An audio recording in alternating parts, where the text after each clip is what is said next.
Hello, this is going to be Module 3 of EDSC 591. I'm going to once again use our titanium site just to review what we're going to do in this module.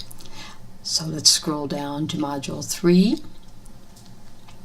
Module 3 goes for 3 weeks. It runs from September 22nd to October 12th. It focuses on the core proposition: teachers think systematically about their practice and learn from experience. So this whole module, we're going to be talking about reflection, focusing on video analysis.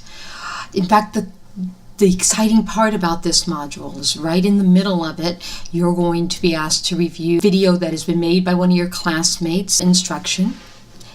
And we're going to use that to practice reflective writing. And to facilitate that, we're going to be setting up those small group subject-specific web conferences again, where we all dial in or click into Adobe Connect.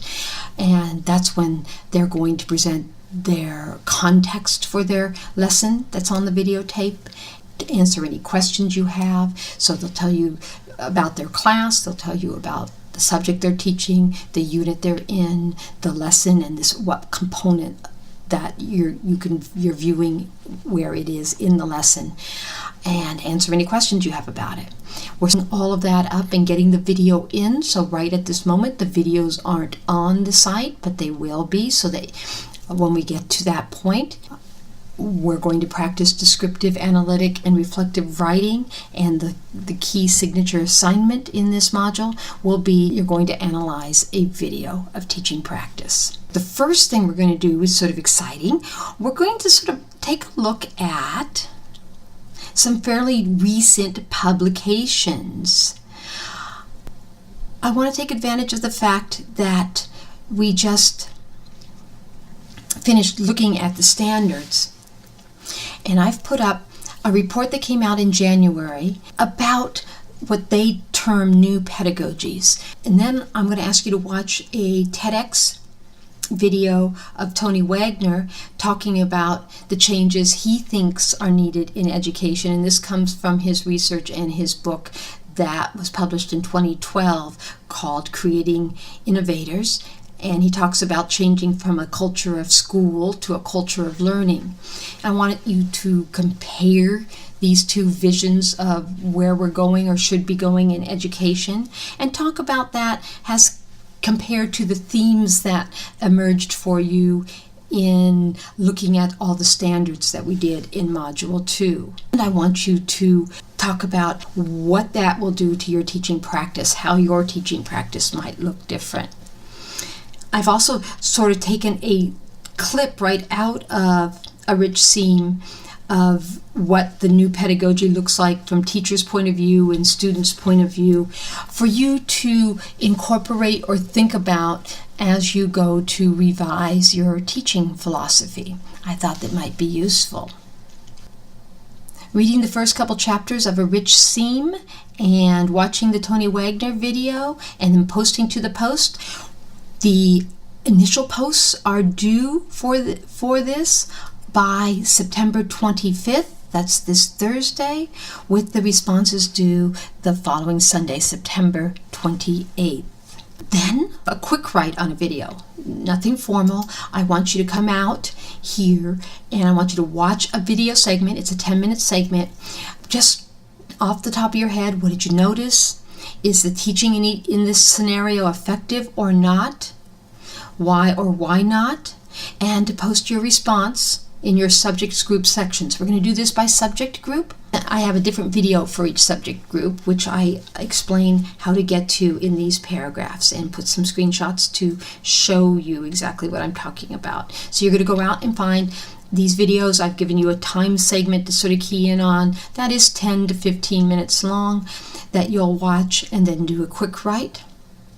The initial response is due by Sunday, September 28th, and responses by Thursday, October 2nd.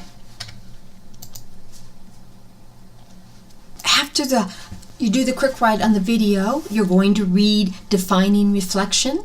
In this paper, Rogers basically lays out the process of reflection has a rigorous and systematic process and says it has 4 criteria.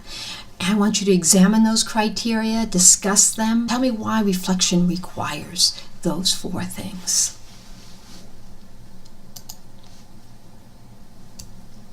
In this one, your post is due by October 5th. This is just to get you ready for doing some in-depth, rigorous reflection, which will start by watching 10 minutes of a colleague's instruction. In order to set the stage for that, have small group discussions with Adobe Connect to discuss the context and the purpose of the lesson and the goals of the lesson and what you're seeing in the videos. So each of those will be basically presented by the person whose videotape we're watching. These are tentative. We could still change them, but this is so that you can make a plan. So in a week or so, we'll be having these meetings. This is what I think is going to roll out. I'll let you know if these dates or times are changing, but this is what's planned right now. And you'll see the 4 groups and the times for them, and this is where the links will be when we get them set up. It's not the end of the world if you can't make the conference. It's obviously best to be able to have your questions answered and understand from the people who made the videos, but these will be taped. The tapes will be available for you to go out and watch at a later date if you can't make the video conference.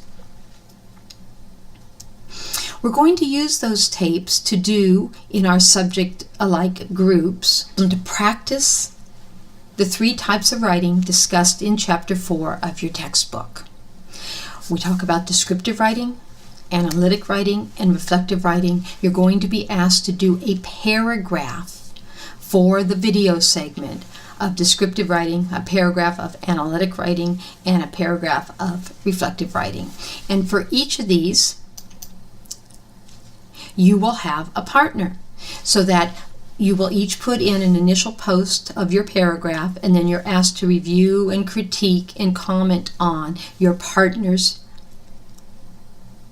paragraph. And so you go click on them and you respond to them in a critique, and that will all be in the subject area groups. And you'll see that I've set up the partners. They're right here by subject area. So this form will be in subject area groups, like we did once in Module 2.